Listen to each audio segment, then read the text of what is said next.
হাত লড়াতে পারবা না, চক্ষু দিয়ে দেখতে পারবা না, কান দিয়ে শুনতে পারবা না, এই ব্রেন দিয়ে কোনো কিছু বুঝতে পারবা না। যেদিন হাতে কাজ করবে না, যেদিন চোখে কাজ করবে না, যেদিন কানে কাজ করবে না, যেদিন মুখে তোমার কাজ করবে না, সেই দিন আসার আগেই তুমি বুঝে নাও, আমল করে নাও। এ কথা বলছেন কে? আমার কথা বুঝতে পারছেন? যেদিন হাতে আর কোনো কাজ করবে না, কোনো কাজ করবে না, চোখে কোনো কাজ করবে না, মানে কি? চোখে কোনো কাজ করবে না মানে কি? দেখতে পারবে না। কানে কোনো কাজ করবে না মানে কি?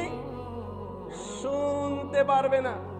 আল্লাহ বলছেন যেদিন সব কিছু তোমার বন্ধ হয়ে যাবে, সেই দিনটা আসার আগেই তোমার জীবনটাকে তুমি গুছিয়ে নাও।